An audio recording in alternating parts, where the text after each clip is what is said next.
Ще го Аз много харесвам мрачни вицове. Айде дай някой мрачен тогава. Един от любимите ми мрачни вицове е за едно момче, което баща ми и майка му го изоставили още на 6-7 месеца, защото няма ни пари и го оставили до някакво бонище. Mm-hmm. Пък някакво друго семейство го открило, там докато рови из боклуците, пък вече на годинка и половина-две му щупили крака, за да може да проси. Такава съдба. Много тежка, съдба. Да, много лоша. Пък след това то ревало много за майка си, за реалните си майка и баща, пък те го изхвърлили и те, пък дом майка и дете, пък там почнали проблеми някакви, пък то наръгало някакво момченце с нож, пък те велута. Тоест целият му живот такъв зловещ, много тъжна съдба с това момченце. И всички видове престъпления научил в ТВ-то. Съответно, излязло на 18 години. Нищо няма. Престъпник дипломиран. Дипломиран престъпник. Обаче той си казал, че трябва да успее в този живот на всяка цена. Ще мачка всичко. Само в името на това стане много заможен човек.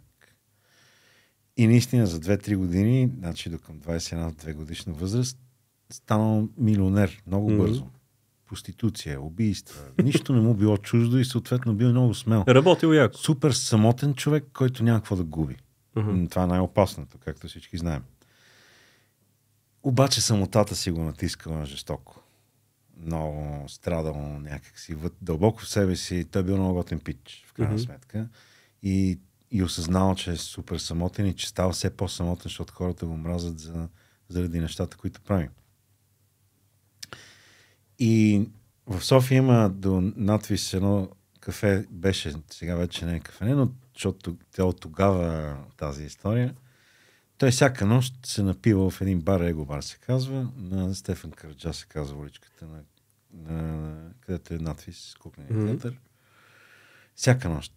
И една януарска нощ, минус 20, за първи път такива температури, на 2 януари, от не знам колко години не е имало така, минус 20 градуса. Студ, лед насякъде, той пориска, разкопчан, пак излиза от бара, те го чакат всички там. 2 часа, 3 часа, когато каже. Той си плаща, плюс това суров човек, никой не смее да му каже нищо. И към 3 часа затваря заведение, той си тръгва. Нали? И тръгва по Стефан Караджа към Раковска. Пак към лед, няма таксита, нищо. Всичко се е прибрано вкъщи на топло, зловещото. Той пориска, не му е горещо. Той толкова страда вътрешно, че нищо чак на топ. И не щеш ли на кръстовището на Стефан Караджа и на Раковска пингвин видял? Защо? Как? Няма отговор на този въпрос. В зоопарка знаем, че няма, в българския зоопарк няма пингвини, значи не оттам. Но това нас не ни интересува. Наистина не е важно. Просто пингвин. И за първи път в живота му нещо му стопляло сърчицето, както Дани Девито, пингвинчетата го отглеждаха, ако си спомняш в Батман 2, да. Където мръсните хора го убиха накрая. Мръсните гадни лайнари от Готъм Сити и пингвинчетата си го... Единствените готини пичове пингвинчетата си го погребаха и плакаха накрая за неговата смърт. По същия начин той това пингвинче го намерил. Видял си го е. И това му стоплило сърчицето наистина за първи път. И такъв взел го в ръце и му казал: ей, какво си ти, бе? И пингвин отговорил с човешки глас. Казал: пингвин. И така казал: пингвин. Гвинпин. Гвин.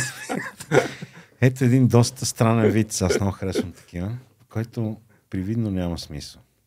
А всъщност показва безсмислието на човешкото същество. Самотен път такова.